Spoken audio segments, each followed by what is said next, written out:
Okay, man, after managing to not fuck up the muscle training minigame, we can continue onwards. Our first order of business is to go to Naomi's lab, and then we're going to head back to Motel No More Heroes.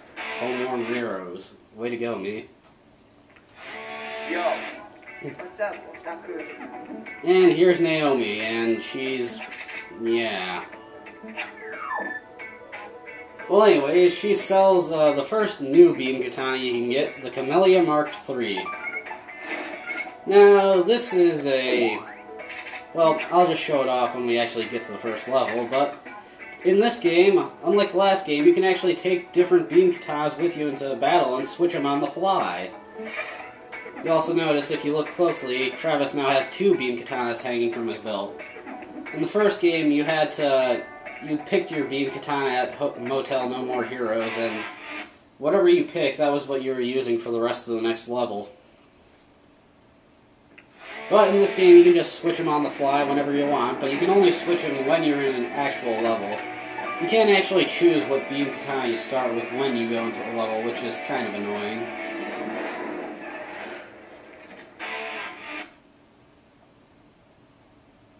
Okay, the reason why I'm coming back to Travis's motel room is because we need to see Jean.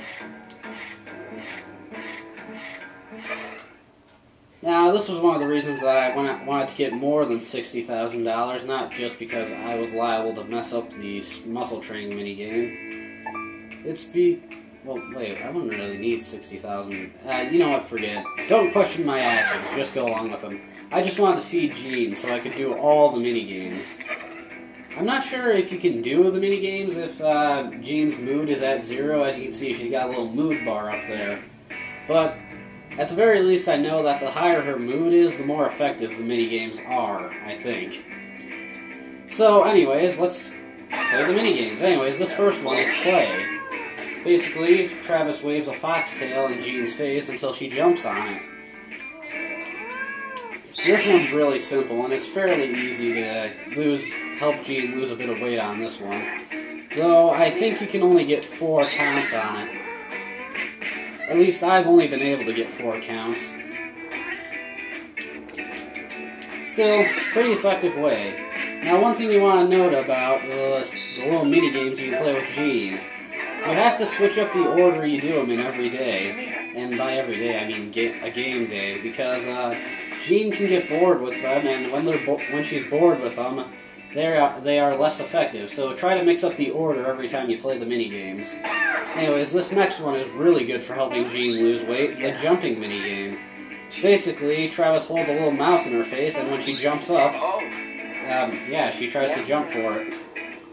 Now, if you hold it down there too long, she'll grab it, and she'll still get some centimeters in the air, but, yeah, like this. But it takes a lot of time, because it takes her a while to let go. However, if you're good at this one, this is probably the best way to get Jean to lose some weight. It's been a while since I've played these minigames, so forgive me for being a little bad at them. This next one is actually more of a workout for Travis than for Jean, but basically you just have to pick up Jean and stretch her out.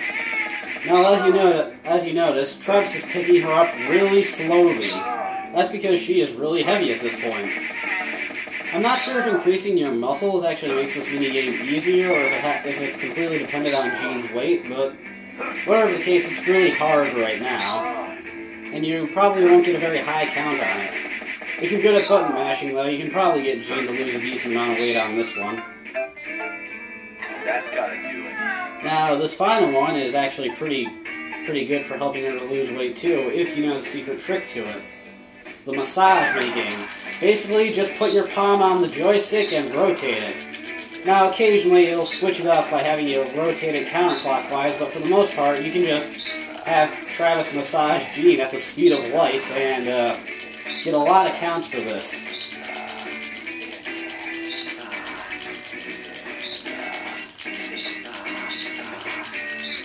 This one is probably the most amusing when you do this trick.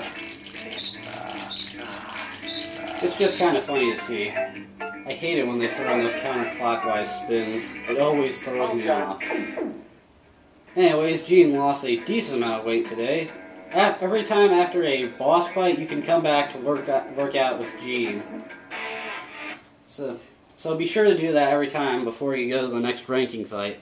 There is a worthwhile reward for doing this. And plus, since each of the minigames is only 30 seconds, it only takes 2 minutes of your time. Anyways, we need to meet Sylvia at the Burger Suplex before we head to our next match. I can't believe I almost forgot her name. And I'll shut up now.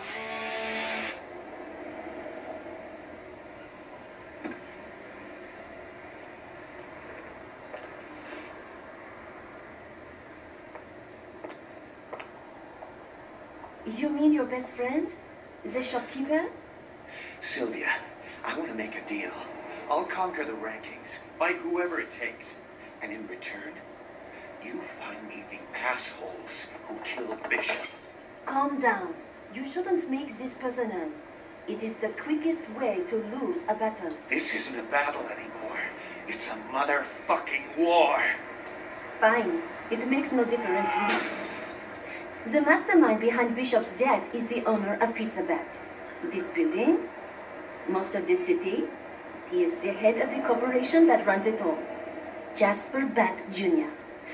And as fate would have it, he is also the #1 assassin. You better not be lying. It is a fact. The object of your revenge is waiting at the top of the ranks. Wonderfully convenient, don't you think? Sure is. There's a new hotel on the beach. The 50th ranked assassin is waiting for you there. By the way, Bat Jr. owns that hotel too. He really is everywhere, huh? Better hurry. There are 50 other fighters trying to kill him. You have no time to waste. Just sit back, Sylvia, and watch the hell I'm gonna raise. I forgot, this cutscene starts immediately. I thought it started as soon as you start the level. He was the leader of a religious cult. Taking advantage of people's sorrows, he used his music to lure followers. He spoke of a grand faith, but his words were hollow. It was all to satisfy his own goal. He'd only found success because of strong financial support from the new mafia, who used his pulpit to gain support for their own agenda. Many believed he was just a tool of an up-and-coming gangster. But the real goal that drove him? That's a secret. Okay, now I can start talking and we can start the first level. And here I can show that I don't completely suck at this game. Ranking Fight 1, Destroy Resort, or I suppose technically it would be 51 since we start from rank 51. No, rank 50. Jeez, I'm messing up my numbers all over the place here. Anyways, every time you start a level, you get this little scene of Travis pulling out his beam katana.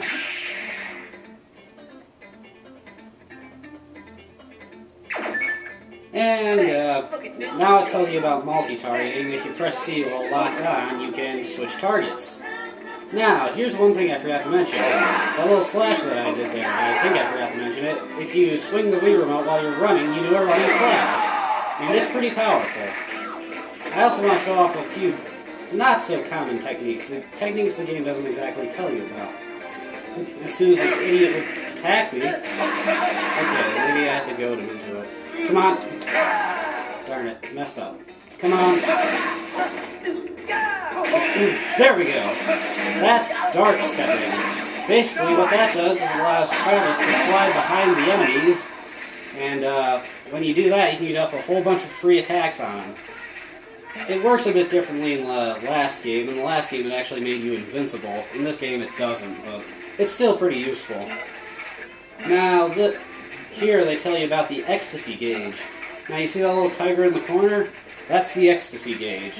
When it turns red and is howling, you can activate ecstasy mode, which is basically a lesser dark side mode. It's pretty fun to use. Anyways, let's cut through these guys. Now here you'll notice that when I did that death blow, I actually hit more than one person. That's called a wide slash. when you do a death blow and swing in the direction, then make a next second swing, you'll get a wider slash, meaning you're more likely to kill multiple enemies. Now, when enemies are knocked down and they're low on health, you can do a downward stab to kill them instantly. And here some guys jump through the ceiling. But it doesn't do them any good because I still kill them. Let's show off Ecstasy Mode. Basically, Travis starts going really fast and you can get in a whole bunch of combos on enemies. Take this. And they cannot block you, so it is really useful. Come on. Yes! Alright, let's just finish this guy off. Let's get a wrestling move on him. Come on. Screw it. There we go. Alright! Doing so good. No, doing good so far. Over here, there's a couple treasure chests. Now, treasure chests can contain multiple things. They can contain money. They can contain portable magazines, which refill your ecstasy gauge. They can contain health, which, well, that's obvious. They can also contain batteries, which restore your batteries. But they can also include presents, which unlock, well, they decorate Motel No More Heroes. Anyways, just take care of these guys. Actually, I'm going to use Ecstasy Mode here, because it makes him invincible, and basically allows me to avoid the stupid helicopter that's outside the windows. Die? Otherwise, you'd have to dodge roll away from this thing, and that's really annoying to do. Frankly, I'd like a little less fail in my videos, if you know what I mean. Plus, I don't really need Ecstasy Mode. I'm doing a good enough job of killing these guys on my own. No added power-ups for me. Ah, here's a present. We got a guitar. That's one of the lesser decorations that isn't as obvious. Some decorations, you see them as soon as you enter the room. And what's in here? Well, there's some guys coming out of those elevators. Another present. Let's see. UAA Killer Collection. Basically, actually, I'm not sure what they are. I know they have to do with the assassins in the UAA, but I never actually saw them in the motel room. I don't know where they are, because frankly, I don't really care to look for them. And die. You can also kick guys while they're down, and that'll cause them to drop money. You can also pick them up and perform a wrestling move on them, though it seems random when Travis decides to do this. Also, if you hit an enemy with a beat attack and send their health into 0, you instantly do a wrestling move on them instead of a death blow. Come on. Okay. Anybody else want some? No, it looks like these clowns do.